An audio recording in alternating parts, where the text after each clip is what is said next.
tahun. Pak Harto menjadi pemimpin usianya 44 tahun.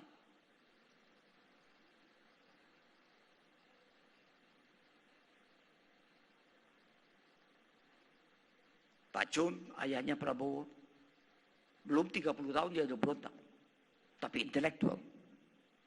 Saya tahu banget.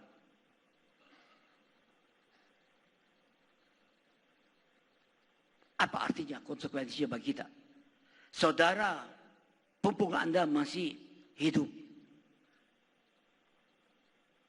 binalah dan bukalah pintu untuk pimpinan nasional melalui pimpinan partaimu dan memberikan kepada mereka yang usianya antara 40 dan 60.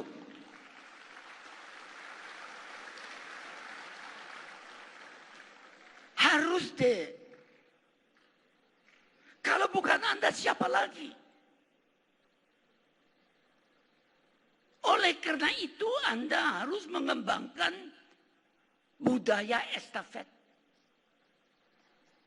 Bukan budaya estafet itu berarti kasih sticknya sama yang lain.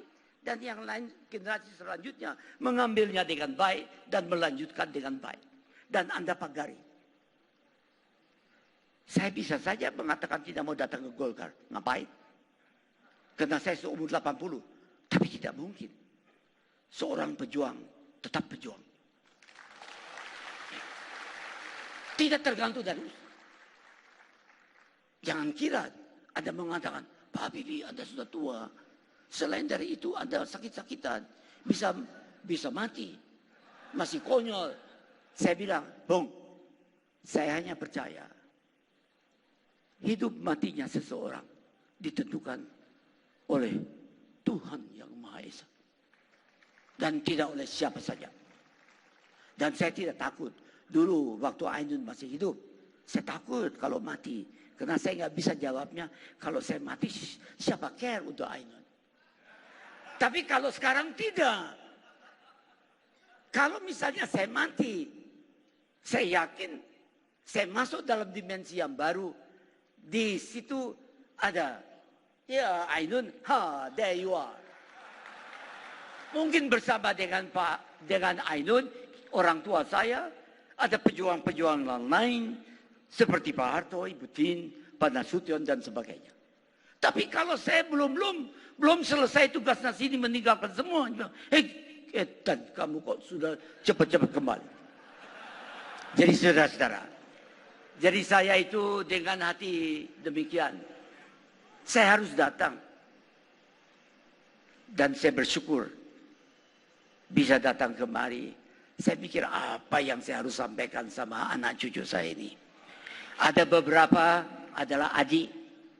Karena usianya tidak jauh berbeda. Mungkin yang berusia kalau Pak Ical, Pak Luhut itu adik. Pak Prabowo masih adik itu.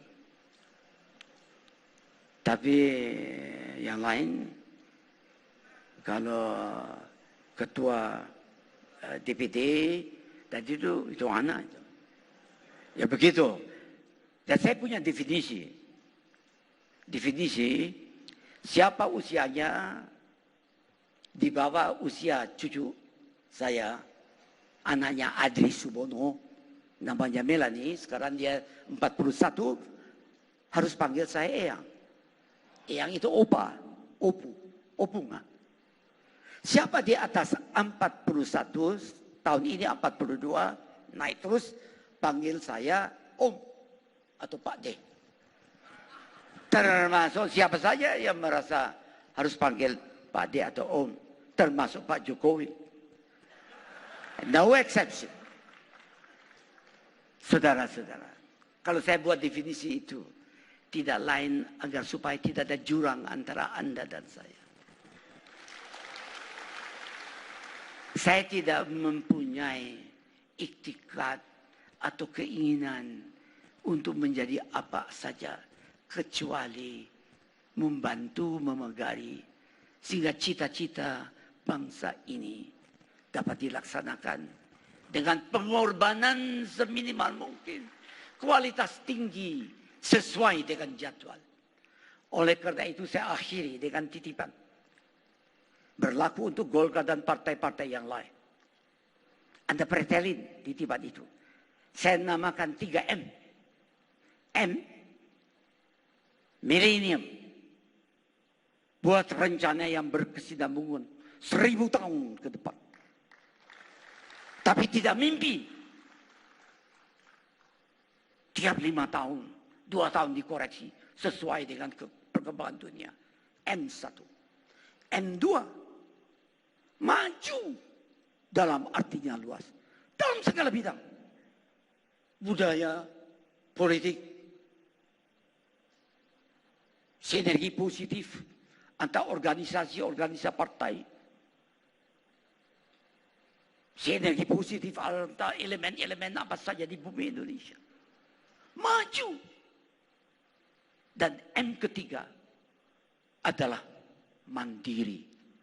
Tidak tergantung dari siapapun. Saudara, saya tidak dibenarkan. Kalau saya lebih rinci, saya tidak berikan ruang gerak pada Anda. Masa depan bangsa dimanapun dia berada adalah di tangan sumber daya manusia, generasi penerusnya adalah anak muda. Terima kasih. Saya mau akhiri. Kalau Ibu Pak Ical mengakhiri dengan pantun, saya tidak pandai membuat pantun.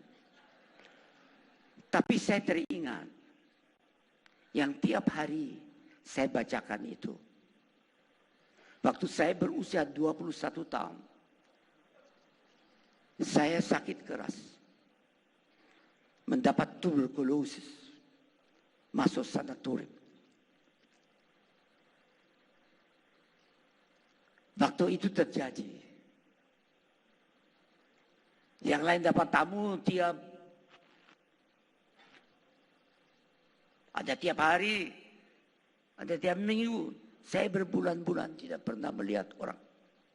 Kecuali tamunya orang yang lain. Waktu terjadi sesuatu dengan diri saya. Serangan jantung. Saya kira saya mau mati. Saya ambil sehelai kertas. Dan saya pegang Al-Quran. Saya tulis sumpahku. Jatuh. Perih. Kesal. Ibu Pertiwi.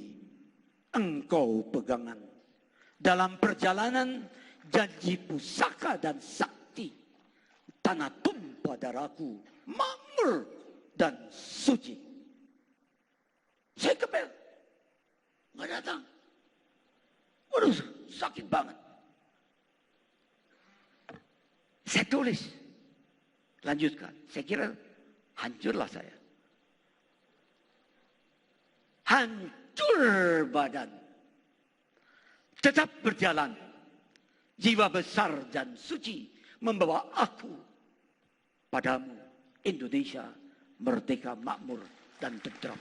Saudara, tiap hari saya baca, saya katakan sumpah itu. Setelah saya tahajud untuk orang-orang yang dalam kehidupan saya sangat dekat dengan diri saya. Namanya tadi saya sebut. Sumpah itu berlaku untuk Anda. Sama dengan namanya Habibie. Ternyata saya bisa selamat. Bisa berada di depan Anda. Kalau saya jalan harus hati-hati.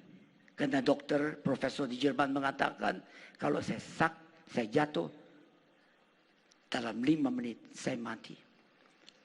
Kenapa? Penyempitan di sini. Karena itu saya dapat obat untuk mengencerkan darah saya. Kalau jatuh luka tidak berhenti berdarah dan sumbat. In 5 minutes you are gone. Karena itu saya selalu minta kalau saya ada naik tangga atau turun, saya harus dipegang. Terima kasih. Selamat berjuang. Dan pelihara persatuan. Dan selalu berada di garis depan Seperti hari ini Anda berada di depan.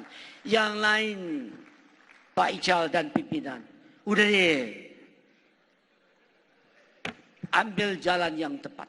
Rangkul semua seperti tadi dikatakan dalam pidatonya. Dan sini sudah ada signal kehadiran Menko Polhukam dan Menteri Hukum itu sudah memberikan signal bahwa Anda telah berada di jalan. Diharapkan mengambil kebijaksanaan yang tepat. Terima kasih. Wassalamualaikum warahmatullahi wabarakatuh.